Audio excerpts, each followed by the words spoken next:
Kak, aku udah 5 bulan jualan dan buka toko, udah upload produk, tapi kenapa belum juga ada pembeli?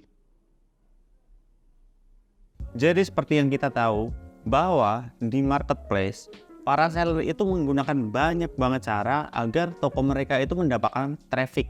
Ada yang fokus di sosial media, ada yang fokus beriklan di marketplace, di Facebook, ada juga yang berfokus di affiliate, bahkan ada juga yang berfokus pada endorse influencer. Tapi pada kenyataannya ternyata banyak banget dari para seller ini, apalagi yang baru saja terjun di dunia bisnis online, mereka hanya membuka toko, setelah itu mereka tinggalkan toko mereka. Mereka hanya membuka toko, upload produk, kemudian mereka tinggalkan toko mereka begitu saja dan berharap traffic atau pembeli datang begitu saja. Padahal kita tahu sendiri, banyak banget hal yang dilakukan oleh seller-seller dulu. Mereka melakukan banyak hal agar bisa mendatangkan traffic atau pembeli ke toko mereka. Jadi nggak hanya buka toko terus ditinggalkan begitu saja. Lantas, apa aja sih yang bisa mempengaruhi agar toko mereka itu mendapatkan traffic dan berujung ke pembeli melakukan pembelian di toko mereka? Jadi seperti yang kita tahu, bahwa bila seseorang ingin melakukan pembelian di sebuah toko, apalagi toko online, itu pasti memiliki pertimbangan. Nah, pertimbangannya apa? Di sini ada 3 faktor yang menentukan pembeli yakin dan melakukan transaksi di suatu toko. Yang pertama adalah info barang yang akan dia beli, yang kedua adalah reputasi toko, dan yang ketiga, ini adalah yang paling penting, yaitu testimoni dari pembelian yang sebelumnya. Nah, dari sebuah toko harus memiliki 3 faktor ini apabila mereka menginginkan toko mereka mendapatkan traffic atau pembeli. Sekarang bagaimana caranya agar toko seller ini bisa mendapatkan itu semua? Nah, untuk faktor yang pertama, yaitu info barang yang akan dibeli oleh pembeli. Jadi udah menjadi hal wajib banget ya.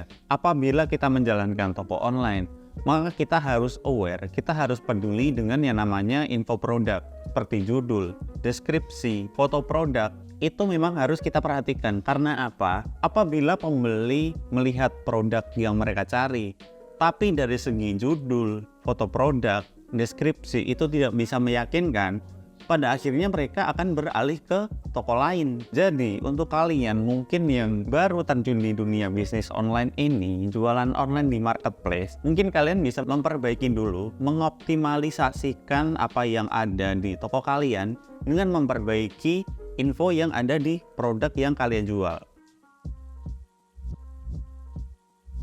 Nah, untuk faktor yang kedua dan ketiga, ini sebenarnya bisa dilakukan dengan cara-cara yang kita sebutkan di awal tadi, yaitu dengan mengelola sosial media, beriklan, melakukan endorse di influencer, afiliasi, dan masih banyak lagi. Pertanyaannya, bagaimana jika seller baru ini tidak memiliki kemampuan untuk melakukan semua itu? Nah, karena poin yang kedua dan ketiga ini sebenarnya saling bersangkutan, maka bisa dilakukan dengan hal yang sama, yaitu apa? Nah, sederhananya begini, reputasi toko itu bisa kita dapatkan apabila kita sudah melakukan interaksi dengan calon pembeli. Dan testimoni pun juga. Testimoni bisa didapatkan apabila kita sudah mendapatkan pembeli pertama kita. Nah, lantas bagaimana cara agar seller pemula ini bisa mendapatkan itu semua padahal mereka belum mendapatkan pembelian pertama? Yang bisa dilakukan oleh seller pemula agar mereka bisa mendapatkan orderan pertama mereka adalah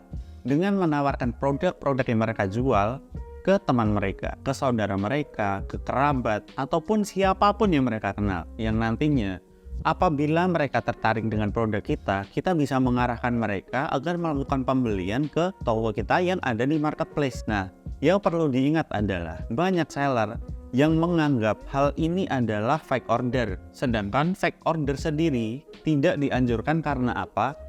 Karena itu akan berpotensi sebagai pelanggaran dan toko kita bisa saja terkena punishment. Jadi yang perlu digarisbawahi adalah kita menawarkan produk kita ke orang lain sehingga orang lain itu melakukan pembelian di toko kita. Nah, sedangkan fake order yang dimaksud di sini adalah seller dengan akun lain tapi mungkin dengan perangkat yang sama, dengan alamat yang sama. Terus dia melakukan pembelian di tokonya sendiri dan dikirim dengan kotak kosong. Itulah yang disebut dengan fake order.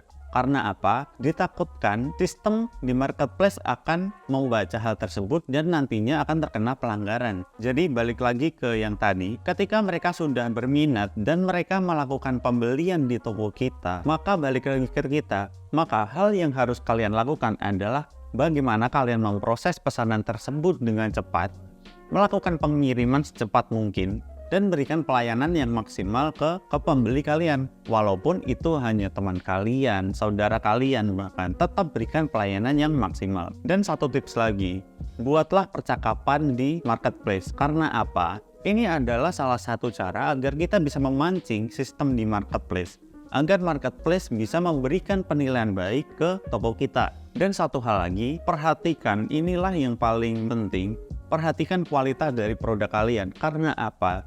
Karena harapannya ketika teman kalian, saudara kalian menerima barang dari kalian, mereka bisa memberikan review jujur. Dan review jujur dari mereka adalah review yang bagus. Yang kemudian harapannya ketika calon pembeli yang lain nanti datang, mereka bisa mempercayai bahwa produk yang kalian jual adalah produk yang berkualitas. Dan akhirnya apa?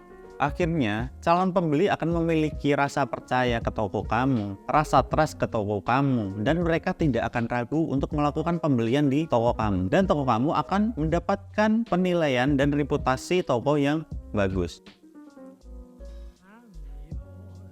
Nah, kesimpulannya, buat kalian yang mungkin baru saja terjun di bisnis online di marketplace, mungkin kalian bisa melakukan salah satu hal ini agar toko kalian memiliki reputasi toko yang bagus, bisa memiliki penilaian toko yang bagus, yang nantinya bisa menarik calon pembeli lain agar melakukan transaksi di toko kalian. Jadi, jangan hanya buka toko, upload produk, dan ditinggalkan begitu saja, karena itu akan dipastikan tidak akan bisa bersaing dengan seller-seller lain yang mereka sudah melakukan hal yang sebanyak itu. Dan percayalah bahwa untuk mendapatkan hasil yang maksimal memang harus ada pengorbanan di awal. Jadi cukup sekian video dari saya, sampai jumpa di video selanjutnya.